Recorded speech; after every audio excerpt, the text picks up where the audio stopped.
Hello student, welcome to our channel topper में। This is online learning platform.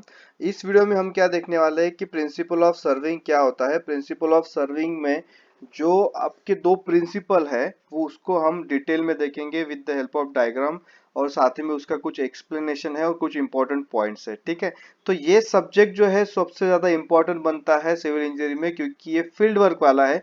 आपको actual में field में जाके इसको परफॉर्म करना पड़ता है। तो आइए इसको देख लेते हैं क्या करना पड़ता है आपको। उसके बाद जो हमने पहले जो हमारे लेक्चर हो गए हैं उसको आप देख सकते हो। सर्विंग एंड लेवलिंग मैंने कंप्लीट कर दिया है, उसका इंट्रोडक्शन है, उसके डेफिनेशन है, उसके इंपॉर्टेंट पॉइंट्स है, उसके ये सारे उसमें चीजें मैंने इसमें डाल दी है, एप्लीकेशंस भी है। ठीक है, जो नेक्स्ट वीडियो है वो है क्लासिफिकेशन ऑफ सर्विंग। उसमें क्लासिफिकेशन जो भी है सर्विंग के सब डाल दिए हैं, और साथ ही में जो जियोडेटिक सर्विंग है और प्लेन सर्विंग, इसका जो डिफरेंस बिटवीन है वो भी डाल दिया है, जो बच्चों को ज्यादातर कंफ्यूजन क्रिएट करता है क्या होता है। तो ठीक है, तो वो सभी दे दिए। उसकी जो लिंक है मैंने वो डिस्क्रिप्शन बॉक्स में प्रोवाइड कर दिया, वो आप वहां पे जाके उसको चेक कर सकते हो।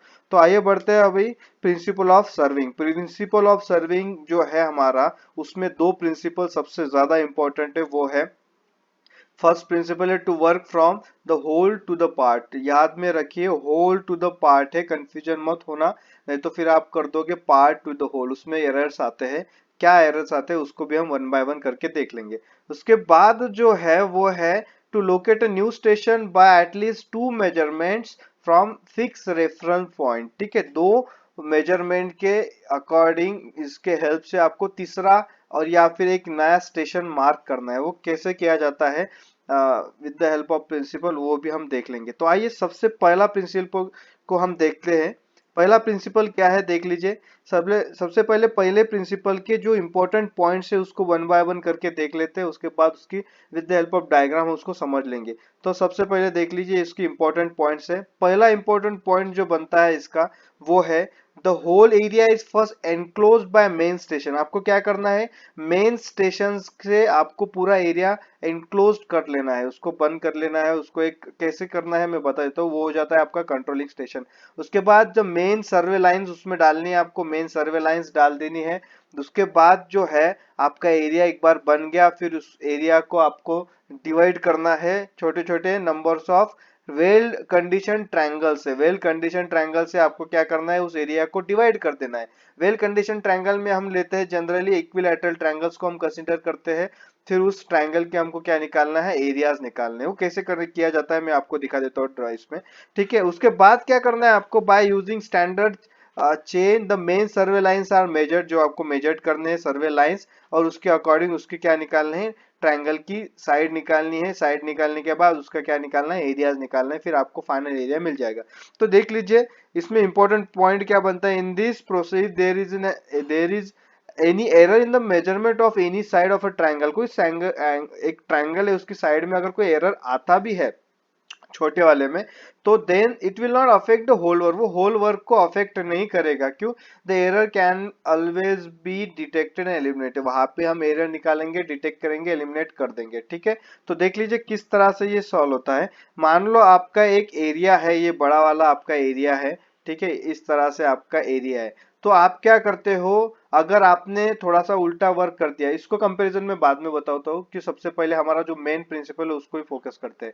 तो आप क्या करते हो, सबसे पहले आपने क्या कर लिया, इसका मेन स्टेशन आप मार्क कर दीजिए। जैसे जैसे आपका एरिया जाता है वैसे वैसे आप इसके मेन स्टेशन को मार्क कर दीजिए, इसको एनक्लोज कर दीजिए, ताकि आप इस एरिया के बाहर ना जाए। ठीक है, इस सरफेस इस प्लॉट के बाहर ना जाए। फिर इसको क्या कीजिए, आप इसको ज्वाइन कर लीजिए। आपने इसको ज्वाइन कर लिया, इसको ज्वाइन कर लिया, इस सब को आपने ज्वाइन कर दिया है। इसके बाद क्या हो जाएगा कि ये आपकी फिक्स कंट्रोलिंग पॉइंट्स हो जाएगी, आपकी ये फिक्स कंट्रोलिंग पॉइंट्स हो जाएंगे, ये यहाँ पे कंट्रोलिंग पॉइंट्स हो जाएंगे। ठीक है, फिर आजू बाजू में किसी का एरिया रहा तो कोई दिक्कत वाली टेंशन वाली बात नहीं है। आपका जो पॉइंट्स है, आपके जो एरिया है वो कंट्रोल हो गया है, इसके बाहर आप नहीं जाओगे। फिर इसके अंदर भी आप कुछ पॉइंट्स मार्क कर दीजिए। दूसरे वाले पॉइंट्स हो गए आपके, जैसे कि ये हो गया, ये हो गया। ठीक है, ये वाले पॉइंट्स आपने मार्क कर दिए, इसके अकॉर्डिंग ये मार्क कर दिए। फिर आप इसमें से क्या कर सकते हो, ऐसे लाइंस उसमें डाल सकते हो। फिर आपने ये लाइन डाल दी। ठीक है, ये आपकी मेन लाइंस हो गई, मान लो ये वाले लाइंस डाल दिया आपने, यहाँ से इसको कनेक्ट कर दिया, ठीक है, इसको यहाँ से कनेक्ट कर दिया, इसको यहाँ से कनेक्ट कर दिया, तो आपने क्या किया, इसको छोटे छोटे ट्रायंगल की फॉर्म में इसको बना लिया है, ठीक है। फिर आपने इसको कनेक्ट कर दिया, इसको कनेक्ट कर दिया, ठीक है, फिर ऐसा ही कनेक्ट कर दिया, उसके बाद ये लास्ट वाला इस तरह से कनेक्ट कर दिया, फिर ये वाला कनेक्ट कर दिया। तो ये क्या हो गया, अभी अभी क्या हो गया कि इतना बड़ा एरिया था और आपने क्या किया है, इस एरिया को क्या कर दिया, आपने छोटे छोटे पार्ट में इसको डिवाइड कर दिया अंदर की तरफ, ठीक है। और आप क्या करते हो, आपकी ये पॉइंट जो है, जो आपने अंदर वाले डाले थे, यहाँ पे अगर मान लो ये पॉइंट डाले थे, इसके प्रिसाइज पॉइंट डाले थे, है ना, इसके एक्यूरेट लोकेशन आपको पता है, सब पता है, क्योंकि आपने डाले हुए हैं, ये एक्चुअल वहाँ पे पॉइंट्स नहीं है, तो आपने यहाँ पे क्रिएट करके पेग वगैरह यहाँ पे लगा देने के बाद, या फिर आप आपका जो रॉड है वो लगाने के बाद आपने इसके पॉइंट मार्क कर दिए हैं, तो आकि आपका जो एरिया ये इसमें कोई गड़बड़ ना हो, ठीक है। और सबसे पहले आपने कंट्रोलिंग पॉइंट जो है आपके, वो भी मार्क कर दिया। फिर आप क्या करते हो, वन बाय वन करके ये एरिया को आप क्या करते हो, आप कैलकुलेट करते हो। कैलकुलेशन करने से पहले आप, अगर आपको एरिया एरिया ऑफ ट्रायंगल निकालना है तो कैसे निकालोगे, 1/2 इंटू बेस इंटू हाइट, ठीक है। तो फिर आपको इसका बेस लेना पड़ेगा, हाइट लेना पड़ेगा। फिर आप क्या करते हो, छोटे छोटे एरिया जो है ना, सबके कैलकुलेशन कर लेते हो, और इसको फिर फाइनल आपका एरिया यहाँ से निकल जाता है। ये हो गया आपका फाइनल एरिया। इस सब की एडिशन करने के बाद आपको फाइनल एरिया कितना है वो मिल जाएगा। अब इसमें फायदा क्या है, देखो, अगर कोई ट्रायंगल में गड़बड़ी हो भी जाती है तो उसका जो एरर है वहां तक ही सीमित है, उसके बाजू वाले ट्रायंगल में या फिर उसके साइड वाले ट्रायंगल में कोई उसका प्रॉब्लम नहीं होगा, ठीक है। और साथ ही में अगर आप कोई ट्रायंगल निकालते जाते हो और आपने एरिया कैलकुलेट किया, कुछ भी हो जाए आप इस प्लॉट के बाहर नहीं जाओगे। आपका जो प्लॉट बाउंड्री है, जो कंट्रोलिंग स्टेशन है, आप उसके बाहर नहीं जा सकते। सबसे इंपॉर्टेंट यही है यहाँ पे कि आपको अपने प्लॉट के अंदर ही काम करना है। मान लो ये किसी का प्लॉट है और इसके बाजू में दूसरे का प्लॉट है और आपको काम करने के लिए बोला इस प्लॉट में, तो आपको उसी की प्लॉट की मेजरमेंट करके देनी है। दूसरे के प्लॉट में अगर गए तो आर्गुमेंट्स वगैरह हो सकते हैं एक्चुअल साइट में, ठीक है। तो इतना बड़ा प्रॉब्लम हो जाता है, तो आपको इस तरह से प्लॉट करनी। अब मान लो मैं इसको दूसरी तरह से बताता हूँ, अगर इसका उल्टा हमने किया तो क्या हो जाएगा, देख लीजिए। सपोज एक रोड है यहाँ पे, रोड के बाजू में एक यहाँ पे प्लॉट है, ठीक है, किसी का भी एक प्लॉट है, और आपको क्या करना है, प्लॉट अभी ये डायमेंशन वगैरह कुछ पता नहीं है, यहाँ पे एक प्लॉट है, बस उन्होंने बोला है और हमको एरिया पता है, बस इस प्लॉट को आपको मार्क करके देना है रोड के बाजू में। अगर आप कहीं एक पॉइंट से इसको एरिया मार्क करना चालू कर देते हो, इतना एक ट्रायंगल निकल लिया, इसका एक एरिया निकाल लिया, फिर इतना निकाल लिया, इतना निकाल लिया, ऐसे कर करके अगर आप जाते हो, तो क्या हो सकता है, आप ऐसे कर करके दूसरे या फिर आप गवर्नमेंट की प्रॉपर्टी में आपका प्लॉट उसमें जा सकता है।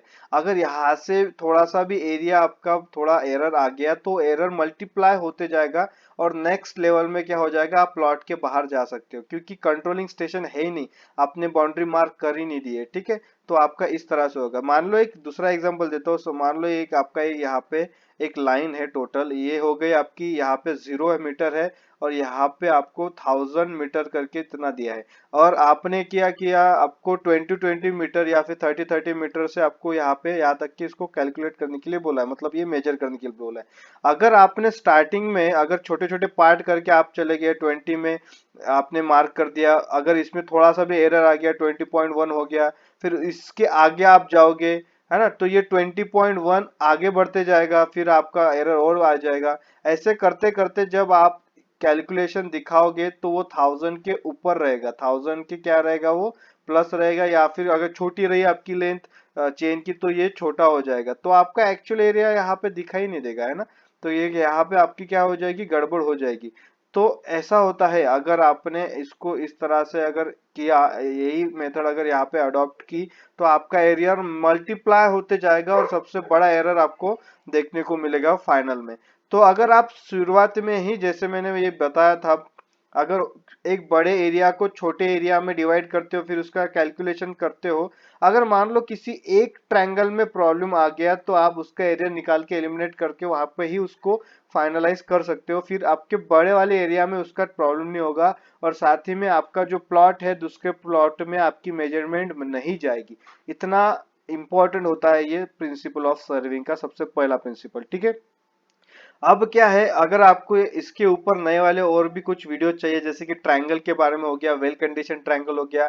अब यहाँ पे कुछ ट्रायंगल इक्विलैटरल ट्रायंगल है, मान लिया आपने जनरली इक्विलैटरल ट्रायंगल ही लेते हैं क्योंकि वेल कंडीशन ट्रायंगल कहा जाता है। या फिर कोई ट्रायंगल है, राइट एंगल ट्रायंगल है, इसके अगर थ्योरम्स आपको चाहिए, अगर कौन सा ट्रायंगल कैसा रहा, तो उसके वीडियोस मैंने पहले से अपलोड कर दिए हैं। सबसे पहले तो एक वीडियो है आपका स्टार्टिंग वाला, वहां पे ट्रायंगल्स कौन कौन के ट्रायंगल्स होते हैं उसकी जानकारी आपको दे दी है।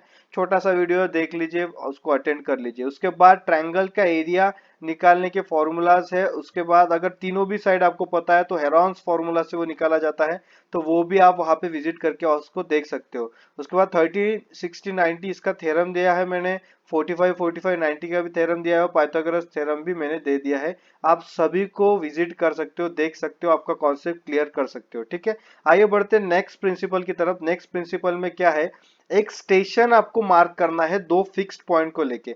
सबसे पहले इसकी इंपॉर्टेंट जो पॉइंट्स है आपको एग्जाम के लिए काम में आएंगे वो मैं बता देता हूँ। आप एग्जाम के लिए इसका स्क्रीनशॉट निकाल सकते हो, पहले वाले प्रिंसिपल का भी आप स्क्रीनशॉट निकाल लीजिए और इसका भी निकाल लीजिए, ठीक है, तो आप एग्जाम में इसको लिख पाओगे। तो देख लीजिए अब इसमें क्या होता है, इंपॉर्टेंट पॉइंट्स है इसमें। मान लो कि in second principle the new station should always be fixed by at least two measurement. दो मेजरमेंट से एक न्यू स्टेशन को फिक्स्ड करना है आपको। मेजरमेंट एक तो आपको लीनियर में लेना है या फिर आपको एंगुलर लेना है, ठीक है। एक तो लीनियर लीजिए या फिर एंगुलर लीजिए। लीनियर में देख लीजिए, लीनियर क्या होता है, स्ट्रेट लाइन अगर कोई लेते हो आप तो ये हो गया आपका लीनियर। तो आपको वो चेन से ले सकते हो, टेप से ले सकते हो, किसी से भी ले सकते हो। एंगुलर मतलब आपको इसमें अगर कोई एंगल डालना है, इसमें यहाँ पे यहाँ से यहाँ तक एंगल डालना है तो आपको वो लेना पड़ेगा एंगुलर मेजरमेंट। तो वो हो गया आपका हॉरिजॉन्टल एंगल उसको बोल सकते हो, या फिर मैग्नेटिक बेरिंग ले सकते हो और वो निकाल सकते हो आप प्रिज्मेटिक कंपास और थेओडोलाइट से, ठीक है। तो आइए इस प्रिंसिपल को समझते हैं with the help of diagram. कि एक डायग्राम में निकाल देता हूँ। मान लो ये दो स्टेशन हो गए आपके, परमानेंट फिक्स स्टेशन है ग्राउंड पे, ठीक है। जैसे कि यहाँ पे एक बिल्डिंग कॉर्नर है, ये हो गया आपका बिल्डिंग कॉर्नर है, और यहाँ पे ट्री है, ठीक है। ये परमानेंट स्टेशन हो गए। और क्या है, इसकी लेंथ आपको पता है ना, इसकी लेंथ पता है, डिस्टेंस पता है, क्योंकि परमानेंट है तो वहां पे जाके आप क्या कर सकते हो, इसकी लेंथ निकाल भी सकते हो सिंपली। और आपको तीसरा पॉइंट अभी अगर मार्क करना है, यहाँ से इन दोनों के रेफरेंस से आपको तीसरा पॉइंट मार्क करना है, तो आपके पास मिनिमम दो क्या चाहिए, मेजरमेंट चाहिए, एक तो लीनियर या फिर एंगुलर। तो आपके पास क्या है, तीसरे पॉइंट की इस बिल्डिंग से लेके मतलब डिस्टेंस 1 आपको पता है और डिस्टेंस 2 आपको पता है, ठीक है। डिस्टेंस 1 डिस्टेंस 2 मींस दोनों भी आपके पास क्या है, angular measurement, sorry linear measurement है, दोनों भी आपके पास लीनियर मेजरमेंट है। तो आप क्या करोगे, यहां से टेप रखोगे जीरो पे और उसको एक्सटेंड करते जाओगे जब तक कि आपका वो मेजरमेंट नहीं है। फिर वहां से इतना इस तरह से एक आर्क मार्क कर सकते हो। फिर इसको जीरो से यहाँ पे पकड़ो क्योंकि ये फिक्स पॉइंट है, ये नहीं हिलने वाला, ठीक है। तो ट्री से पकड़ के आप इसको मार्क करोगे और दूसरा एक कर्व निकालने की कोशिश करोगे। ये जहां पे भी इंटरसेक्ट होता है वहां पे आपका थर्ड पॉइंट लोकेट हो जाएगा ऑटोमेटिकली। और यहाँ पे आपका डिस्टेंस 1 है, यहाँ पे आपका डिस्टेंस 2 है, ठीक है। With the help of two measurement आपने तीसरे पॉइंट को मार्क कर दिया।